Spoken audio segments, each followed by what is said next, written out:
Swear to God, it pop up. Phone is out of space. All right, this is the final topic. Could you open that door so I don't like this? Boy, oh boy.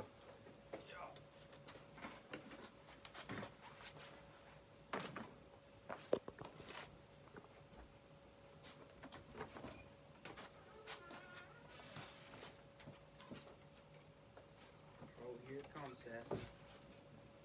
Here it comes. All right, you ready? Oh, yep, come on. Come on. All the way on the flannel.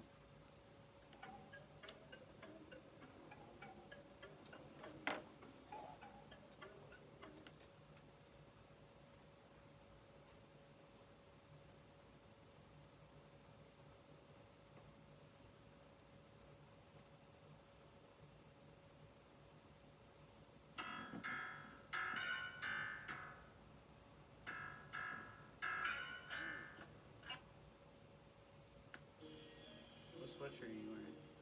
Patriots. I just have to know what to say. All right, now is time for horrors of the world. And we got a very special horrors of the world about to go and make you curl.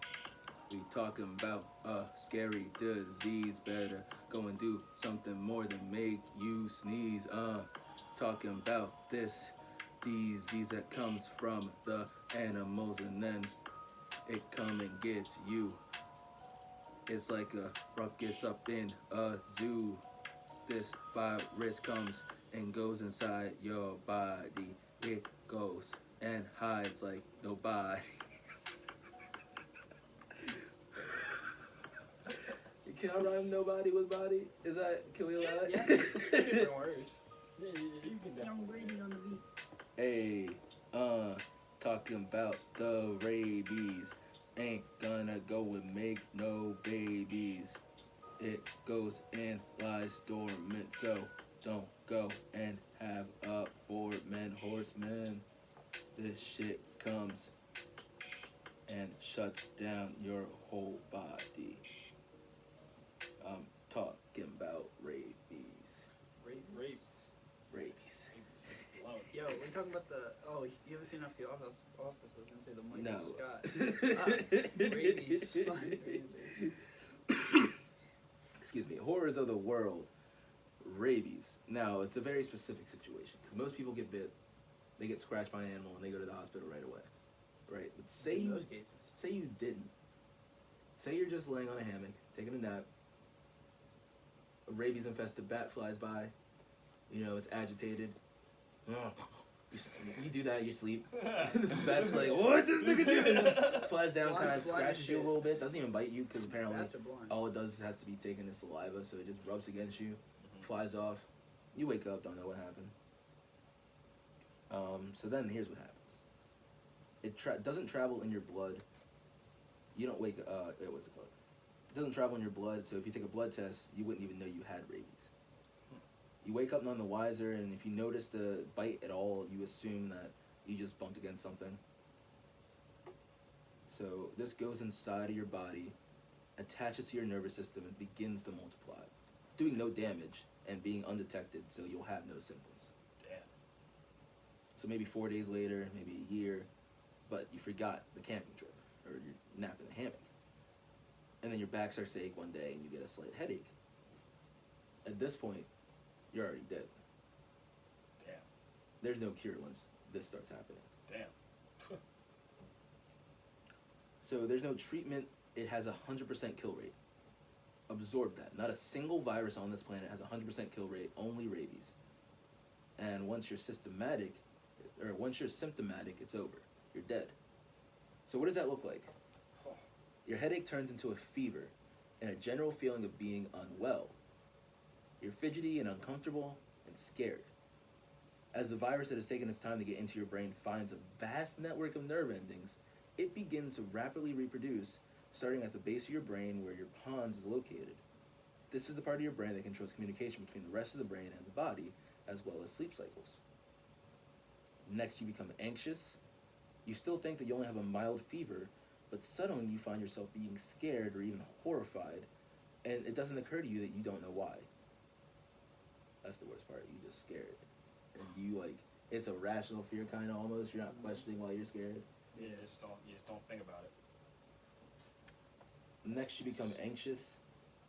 Oh no, I'm sorry. This is because the rabies is chewing at your amygdala. As your cerebellum becomes hot with the virus, you begin to lose muscle coordination and balance, and now is about the time that you start to go to the hospital. But assuming a doctor is smart enough to even run tests necessary in the few days you have left, odds are they'll only be able to tell you and your loved ones what happened. You're twitchy, shaking, and scared. You have the normal fear of not knowing what's going on, but with the virus really fucking up your amygdala, this is amplified. It's around the time that the hydrophobia starts in. You're horribly thirsty, you just want water, but you can't drink. Every time you do, your throat clamps shut and you vomit. This has become a legitimate active fear of water. You're thirsty, but looking at glasses of water begin to make you gag and shy back in fear. The contradiction is hard for your hot brain to see at this point, and by now the doctors will have to put you in IVs to keep you hydrated, but even that's futile. You were dead the second you had a headache. You begin hearing things or not hearing things at all as your thalamus goes. Your tastes, sounds, your smells, everything starts feeling like the most horrifying acid trip anyone's been on, and your hippocampus, long under attack, leaves you having trouble remembering things, especially family. You're alone, hallucinating, thirsty, confused, and absolutely undeniably terrified. Everything scares the literal shit at you at this point. These strange people in lab coats, these strange people standing around your bed crying who keep telling you to drink something, and then crying again. And it's only been about a week since the little headache that you've completely forgotten. Time means nothing anymore. Funny enough, you know how that bat felt when he rubbed against you. Damn. Eventually, you slip into the dumb rabies phase. Your brain has started the process of shutting down. Too much of it has turned into liquid virus. Your face droops and you drool. You're all but unaware of what's around you. A sudden noise or light might startle you, but for the most part, it's all they can do is just stare at the ground, and you probably haven't slept for 72 hours. And then you die. You always die. There's not one thing you can do from when you start feeling that headache. Damn. And then there's the question of what to do with your corpse, since burying it is the right thing to do, but then the virus can survive in the corpse for years, and you could kill every rabid animal on the planet today, and if 2 years from now some moist, preserved, rotten hunk of a used-to-be brain gets eaten by an animal, it all starts over again. Oh. Damn. So horrors That is fucking of the horrifying. world. That is fucking horrifying. Rabies are scary. Yeah, man. Look, if you, It's but I terrifying. guess the moral of the story is, you animal licks you or bites you, go to the fucking hospital. Because I've seen Old Yeller. So it was like Sassy got in a tussle with the possum, and first of all, what you gotta do is kill the animal. If you ever get bit by something, I'm not saying like, because I just read the story of this dude who like a coyote attacked his son, so he choked it out. The article said strangled him to death. Yep. You gotta do what So you if you gotta do. can kill the, like I'm saying, if you can get away, do that first. Yeah. But if you if you can square up with the nigga, kill him. Yep. It's like, Fucking kangaroo. Have you seen There's the a bat. kangaroo? Have you seen the kangaroo video? The dude punches the kangaroo for his Yeah, dog. dog, yeah. Yeah. I'm like, It's- Oh, it's- shit's that's dope. one of those things where you like, yeah. I was like, Oh. He's like, kangaroo I'm was just not like- gonna get it now. the kangaroo's like, alright, I see you. Starts running off. He said, "You getting big? Oh, shit. You been in the gym? Standing up. He's like, alright, I'll bring my friends out here real quick. Yo. Like, hey, anybody? But yeah, so like, if you can kill the animal, kill it and bring it with you. So like, If not, incapacitated. but that's what I was saying. So like, yeah, like if Sassy got attacked by an animal, I've seen Old Yeller. I attack the animal, kill it, bring it to the vet, and if the animal had rabies, I mean Sassy has it. I'm not gonna Old Yeller her because that was savage, but like, I'm gonna be there with her. Yeah. Actually, because I read something sad about people who just do it and then don't be in the room, and then like the animals Yeah, it's are like, pretty sad. "No, where? That's pretty Where sad. this Yeah. nigga? I knew I you was there was-" when we put my dog down. I mean, that's what you gotta do, man. It's the least. It's the least you can do for the Yeah, world. you just like you make him feel like it's all right. They're just like, hey, what's up, buddy? You're like, what's good, dude? You know, you're chilling. They're like, I'm chilling. And then, you know.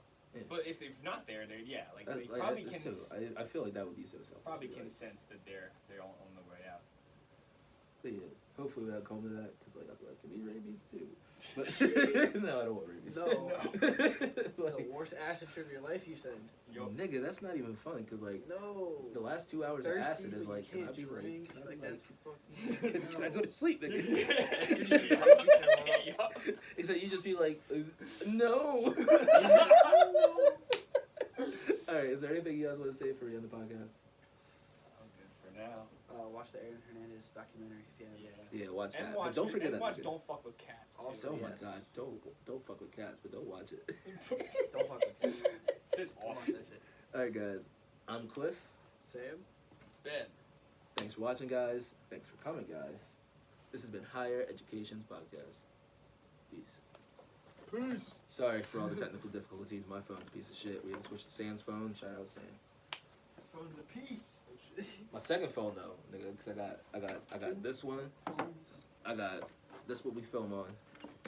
This the personal drawing for you know the low, and this ain't no purpose for this. Yeah. All right, bye. Peace. Should I hit this? So yeah, thank you.